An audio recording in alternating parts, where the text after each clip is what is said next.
A gente está com o doutor Leonardo Zapata, que é neurocirurgião, e a gente já começa te perguntando, doutor, muito bom dia. Quais são as principais doenças neurológicas que acometem os brasileiros?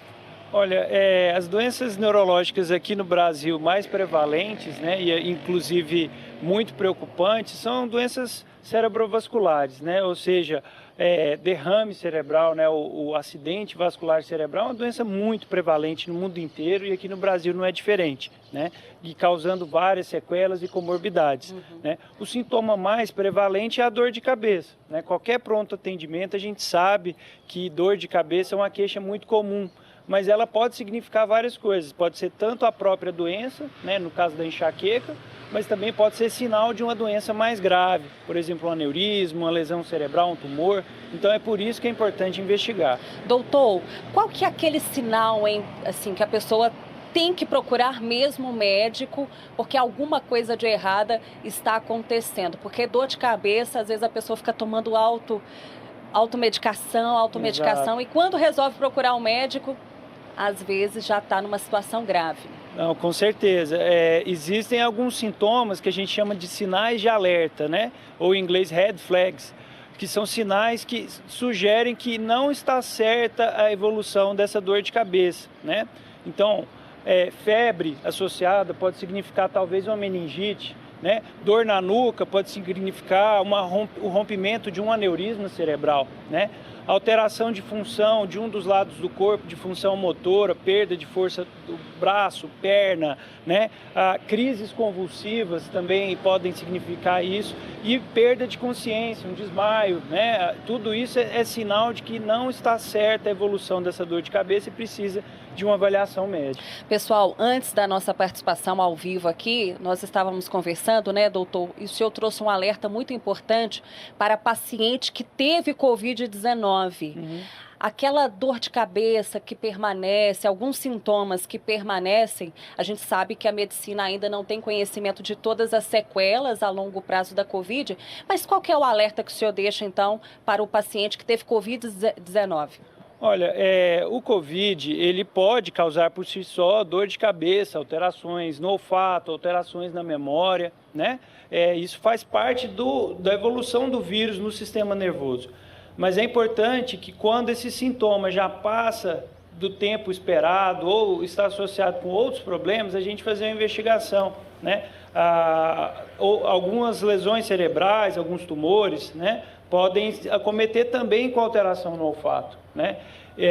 E também a dor de cabeça pode significar, por exemplo, uma trombose cerebral. Da mesma forma que a gente tem trombose nas pernas, a gente pode ter trombose no cérebro, e que é muito mais grave, né? Pode ocorrer com óbito. Ano passado, por exemplo, tem 3 casos, pacientes jovens, né, menos de 30 anos, que eu tive que, infelizmente, dar um diagnóstico de morte encefálica devido à trombose cerebral. Por isso que tem que fazer acompanhamento, né? Tem que fazer acompanhamento. Suelen, tem pergunta? Tenho sim, doutor Leonardo. Bom dia, bem-vindo aqui ao Bom Dia Goiás, nesse Dia Mundial do Cérebro, um órgão que é fundamental para a nossa sobrevivência, com tantas funções importantes, raciocinar, pensar, manter sentimento. E aí eu queria perguntar o seguinte também, no que se refere à qualidade de vida, à saúde mental, ele não está ouvindo a gente não? A Nayara vai repassar a pergunta? Não tem problema não, viu, doutor? Segura aí, a Nayara repassa. Dá para a gente treinar também para manter um cérebro saudável no que diz respeito à questão sentimental, emocional, qualidade de vida, porque nesse período pós-Covid as pessoas estão vivendo uma nova pandemia também, depressão, ansiedade, tudo isso? É uma dúvida de todos nós, né? A Suelen comentava, doutor, se eu não conseguiu ouvir, a respeito desse momento que nós estamos vivendo, em que saúde mental está em voga, né? São tantos casos de depressão, enfim. Tem como a gente exercitar o cérebro de alguma forma para a gente não cair também, não só nas doenças neurológicas, mas também psiquiátricas? Assim, o cérebro, assim como outros órgãos que a gente consegue exercitar de alguma maneira, né?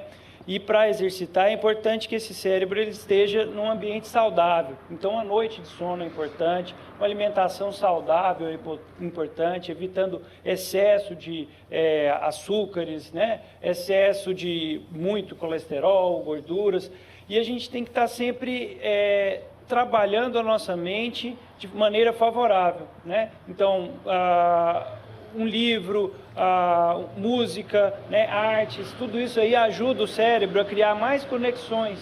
Criando mais conexões, a gente consegue deixar o cérebro todo mais comunicado, né, e evita que qualquer lesão possa ser mais grave para esse cérebro, né? Uma lesão, por exemplo, uma doença de Alzheimer, uma doença neurodegenerativa, vai ter um efeito menor se o paciente trabalhar muito bem essa parte de estímulo cerebral. Oi, Suelen. Chegou a pergunta aqui pelo nosso WhatsApp da nossa telespectadora Leonice, aqui de Goiânia.